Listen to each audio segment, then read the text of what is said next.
It was such a flood of emotions for him. For at least this moment, all that was outside the room could be forgotten.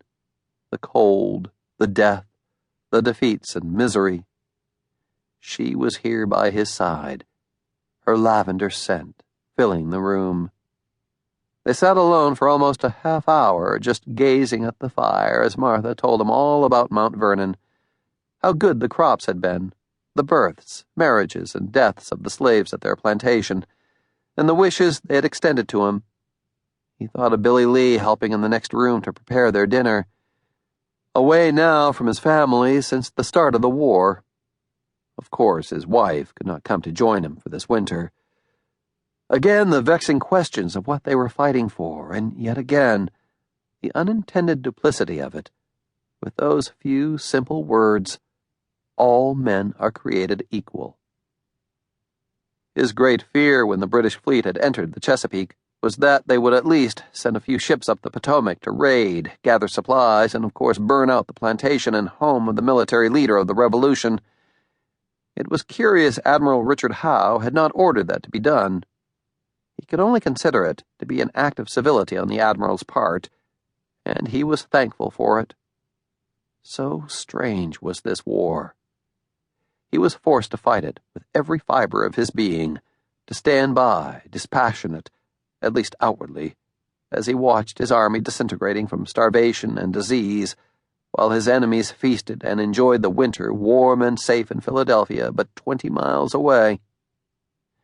Wayne still seethed, and would forever seethe, about what he and the survivors called the massacre at Paoli, though even General William Howe, Richard's brother, had agreed to an investigation, pointing out through an envoy that the attack had gone on at night with unloaded muskets at bayonet point only, which rarely left room for surrender in the mad panic of such a fight. He added that very many men had indeed been taken prisoner and shown mercy. And yet those same men, shown compassion on the battlefield, were reportedly dying at the rate of upwards of a dozen a day for lack of food, heat, and medicine, locked up just a few short blocks away from where General Howe and Admiral Howe made their headquarters. Strange and cruel this war is. My farm is spared, and yet men starve. Officers exchange pleasantries and salutes under flags of truce, but in a vicious fight at night, the wounded, begging for mercy, are bayoneted to death. On one day, civilians, showing proper passes, are allowed to pass back and forth freely through the lines, and yet a day later their farms might be ravaged and destroyed, and in more than a few cases the owner whipped, tarred, and feathered, then driven off his land if believed to be on the other side. He sighed, and Martha, knowing his ways, saw that he was lost in thought while staring at the fire. She fell silent, just reaching out to take his hand and hold it tight. He looked at her, smiled, and stood up. "God, how I have missed you," he sighed. And this time she did melt into his embrace, the two sharing a passionate kiss, Martha then sighing and leaning against his chest. "We heard so many terrible things. Battles lost, rumors you were dead or captured, then this ugly gossip about Gates, Mifflin, and Conway trying to have you removed." "You heard of that?" he asked, a bit incredulous, stepping back slightly to hold her at arm's length. "George, the countryside is alive with rumors." "Those—" His voice trailed off. Martha could not even tolerate a damn coming from him, let alone what he was about to explode with. "I would have thought they were gentlemen enough to keep it private between us. If the countryside knows, then most assuredly the British know. If they know, it is only encouragement for them to wait us out rather than seek an engagement as I hoped." "Then it's true?" "Yes," he sighed. "It's true."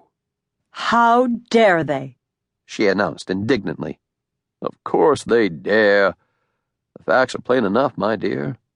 Gates allegedly wins at Saratoga. He showed himself to be a poltroon last year when he refused to cross the Delaware in support of my attack, and instead fled with Congress to Baltimore, there to lobby for position. He finally wrangled a command in the Northern Theater and laid claim to the victory that came but weeks after his arrival. Colonel Morgan and others tell me that if the victory belongs to anyone, it is to our loyal friend Benedict Arnold, who saved the battle at a crucial moment, and, in so doing, was wounded in the leg so severely it was thought at first he would lose the limb. He is now recovering back at his home. Gates actually had him arrested for insubordination before that fight, but Arnold broke arrest and galloped to the front just at the moment Gates was ready to retreat. He rallied the men and led them to victory. But it was Gates who wrote the reports and all but galloped back to Lancaster and then York, claiming the victory, glory, and praise. He shook his head.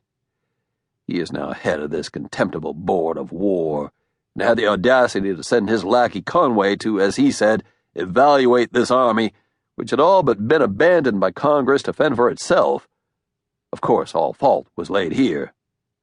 Will they remove you, George? He smiled. We do have allies, my dear.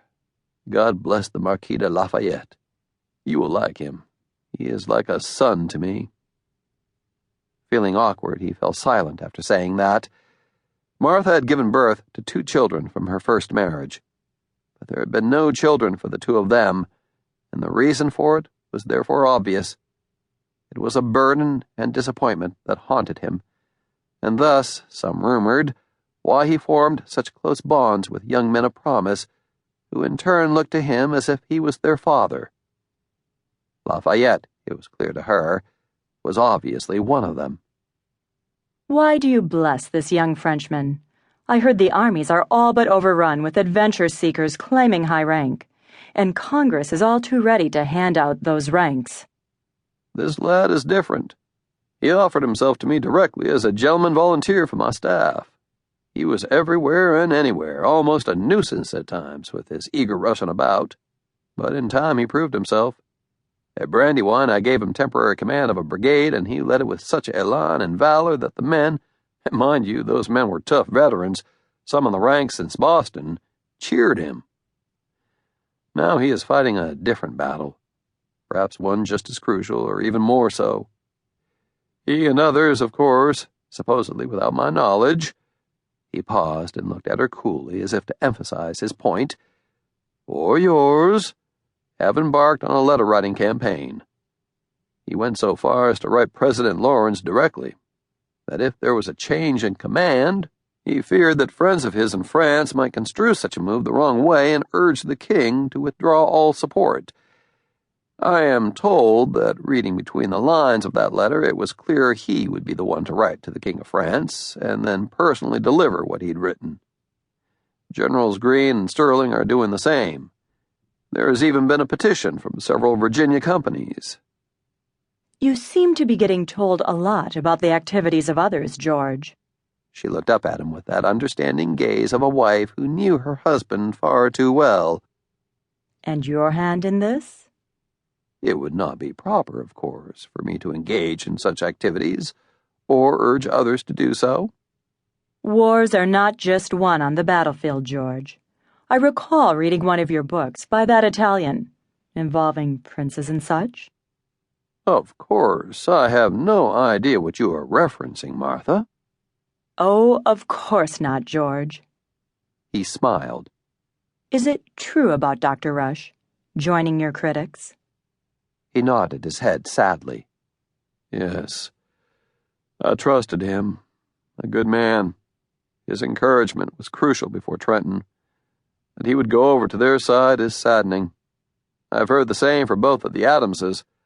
Of John, I would have thought better. Is there anyone on your side? Some of the Virginia and Carolina delegates, but last report I had, there is barely a quorum left in York.